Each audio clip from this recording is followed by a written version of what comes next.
Taylor शहर के जीवन की हलचल को पीछे छोड़कर अपने सपनों के घर में बसने के लिए रोमांचित थे। एक पहाड़ी पर स्थित एक आलीशान विक्टोरियन घर जो मीलों घने जंगल को देखता है। यह एकदम सही वापसी थी, किफायती, एकांत और एक भयानक आकर्षण के साथ वे उम्र और चरित्र के अनुरूप थे। लेकिन पहली रात से ही कुछ अजीब लगा।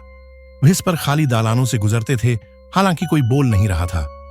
कोनों में छायाएं टिमटिमा रही थीं।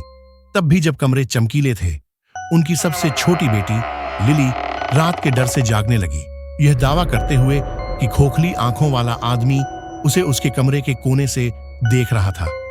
सबसे पहले परिवार ने इसे एक पुराने घर की विचित्रता और एक अति सक्रिय कल्पना के रूप में खारिज कर दिया।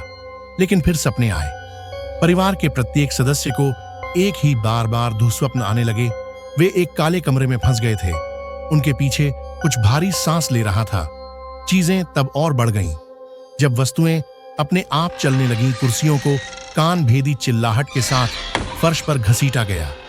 रोशनी एक पैटर्न में टिमटिमा रही थी, जिसे जानबूझकर बिजली की विफलता नहीं माना जा सकता था, और खाली कमरों में दरवाजे बंद हो गए। घर खुद जीवित लग रहा था, कराह रहा था, और ऐसा लग रहा था जैसे वह सांस ले रहा हो।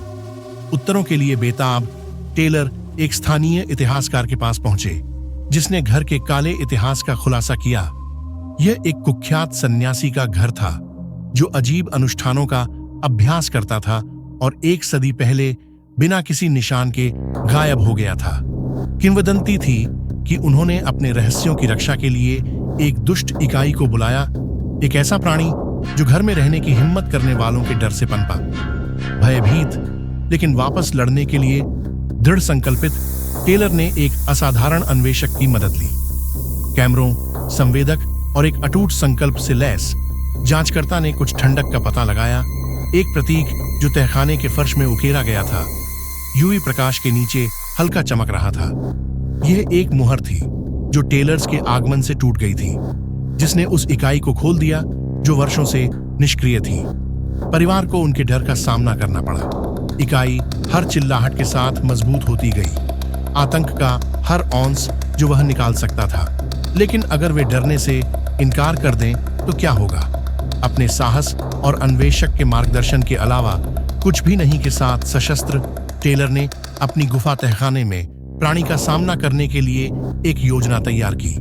जैसे जैसे परिवार अंधेरे में उतरता गया, हवा ठंडी होती गई, फुसफुसाहट की गड़गड़ाहट में बदल गई और दीवारें बंद होती दिखीं। लेकिन भागने के बजाय वे हाथ पकड़ते थे, अवज्ञा के शब्दों का जाप करते थे, प्यार और एकता के साथ अपने डर को पीछे धकेलते थे। घर हिंसक रूप से हिल गया, जैसे कि गुस्से में, और फिर खामोशी। टेलर अगले दिन बाहर चले गए, घर को एक बार फिर खाली छोड़ दिया। लेकिन द्वार में अपना प्रतीक नक्काशी करने से पहले हमें किसी बुराई का डर नहीं है। पहाड़ी पर स्थित घर छोड़ दिया गया है, अपने अगले आगंतुकों की प्रतीक्षा कर रहा है।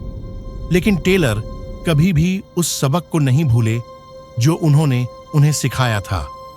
साहस सबसे अंधेरी छाया को भी दूर कर सकता है।